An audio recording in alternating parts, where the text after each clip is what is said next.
Salam alaikum mes frères et sœurs, bienvenue pour l'épisode 2 de quels sont les péchés les plus graves. Et cette fois-ci, je vais commencer par la suite quoi. Tout simplement parce que la dernière fois on était dans l'accusation de l'aumône. Donc la zakat, etc. Ma première épisode se trouve dans la description et également sur mes comptes, vous pouvez venir me parler sur Facebook, Instagram, Snapchat, etc. On va discuter et on va faire des rappels, Inch'Allah. Bon bah, je vous laisse avec la vidéo.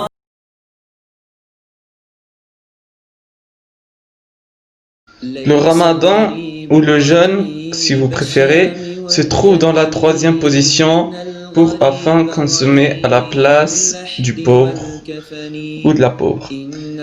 Et il nous a mis dans la troisième position avant la zakat pour se mettre afin qu'on achève la zakat.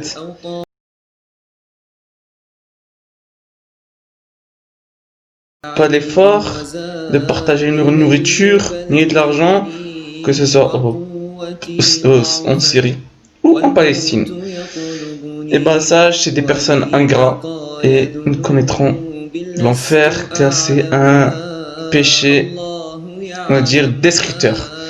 Cependant, ça sert aussi à se rapprocher à Allah Azawajal et faire aucun péché, ou donner le nécessaire à lui-même de faire aucun péché si possible. Certes, nous sommes tous faibles, nous venons tous fils d'Adam, mais cependant, on doit faire le nécessaire de ne pas commettre des péchés afin de se rapprocher de plus Allah et pourquoi pas augmenter notre foi. Inch'Allah. Passons à l'autre péché capitaux.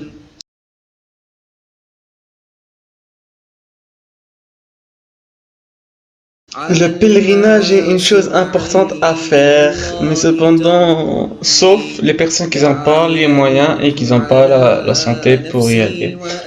Sache que Allah est pardonneur et miséricordieux. Mais sinon, si tu as les moyens et tu as la santé, pars. Tu dois faire une seule fois dans ta vie le pèlerinage, ou plusieurs fois si tu veux. Mais tu es obligé de faire une seule fois afin de purifier ton âme. La récompense de cette vie-bas, si tu fais le pèlerinage, tu seras effacé tous tes péchés, que ce soit grands ou petits, tu seras. Al-Hajj, c'est là-bas. Et sachez que là-bas, pourquoi c'est vraiment spécial? C'est spécial la Mecque simplement parce que il y a une pierre du paradis. Du paradis, elle est là-bas.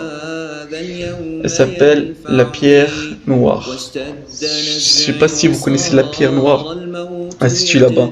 Pourquoi ça s'appelle la pierre noire? C'est à cause des péchés que l'être humain possède. Et elle absorbe les péchés. Du coup, à force, elle devient noire. Du coup, maintenant que vous avez compris.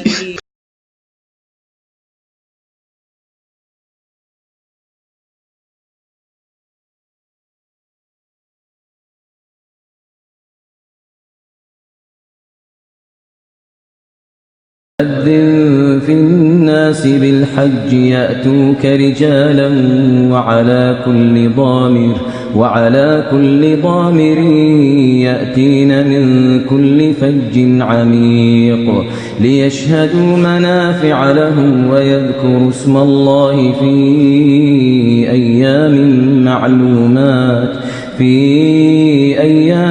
معلومات على ما رزقهم من بهيمة الأنعام فكلوا منها وأطعموا البائس الفقير ثم ليقضوا تفثهم وليوفوا نذورهم وليطوفوا بالبيت العتيق.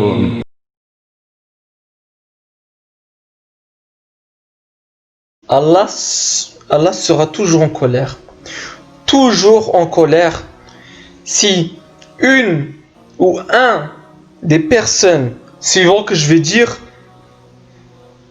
qu'il ne cesse pas de dire voilà, qu'il ne dit même pas merci à son père ou à sa mère, il se mettra en colère.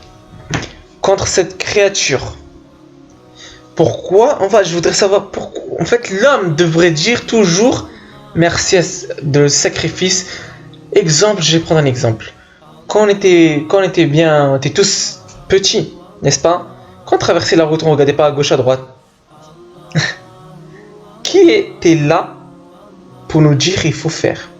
Est-ce que c'était ton ami ou ton voisin? Ton ami, tu n'avais pas d'amis quand tu étais bébé. Tu n'avais pas d'amis. Ton voisin, il te connaissait même pas. Il te connaissait même pas. Mais par contre, tes parents te connaissaient.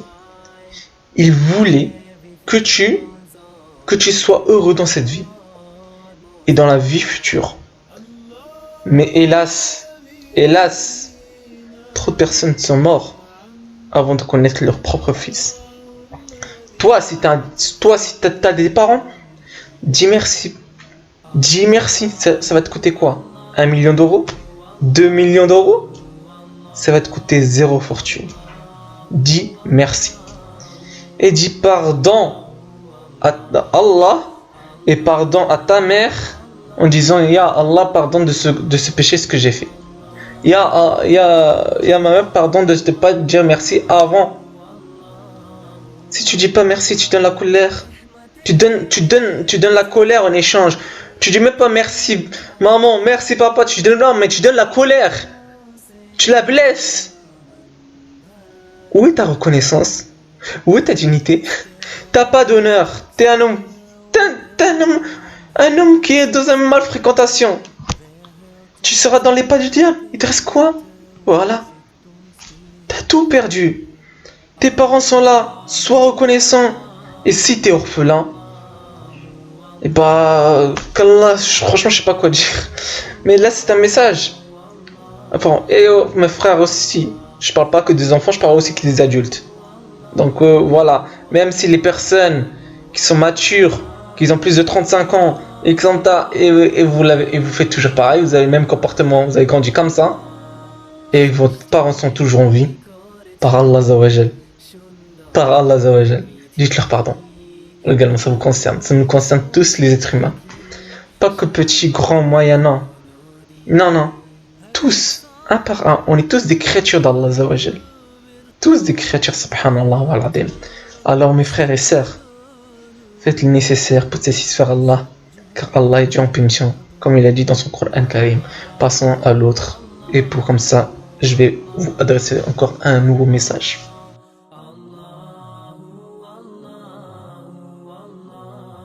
Le refus d'aider les parents, c'est devenu maintenant naturel. Naturel, pas encore en France, mais vraiment international. C'est devenu naturel. Pourquoi les gens sont tellement ingrats? Tellement ingrats qu'ils refusent complètement de donner de l'aide à ses parents quand ils ont dit, quand ils disent, mon fils, j'ai besoin de toi. Il dit non, je suis occupé, non, je dois voir un ami. Genre son ami est meilleur que ses parents, ou genre il a quelque chose de meilleur que mes frères et sœurs. La plus belle chose, après notre prophète qui était présent dans notre terre, après l'islam également, c'est nos parents. Nos parents sont vraiment plus que nos meilleurs amis, plus que des êtres humains. Ils étaient là. Alors, avant, ils t'ont aidé combien de fois? Tu les as même pas demandé de l'argent. Tu les as même pas demandé, ils ont rien demandé. Ils ont absolument rien demandé. Ils voulaient te voir heureux. Maintenant, ils ont besoin de toi. Pourquoi tu l'aides pas? Qu'est-ce qui t'empêche? T'as la capacité. Tu peux, alors fais-le. Là, les gens préfèrent voir les amis. Ils trouvent un mensonge complètement pour esquiver ce genre de situation qui est vraiment lâche à la fois. Wallah, c'est la lâcheté. Aidez-les tant qu'ils sont en vie. Aidez-les. Si tu les aides pas, qui va les aider? Tu es le premier et le dernier à pouvoir les aider. Alors tente ta chance avant qu'ils soient morts.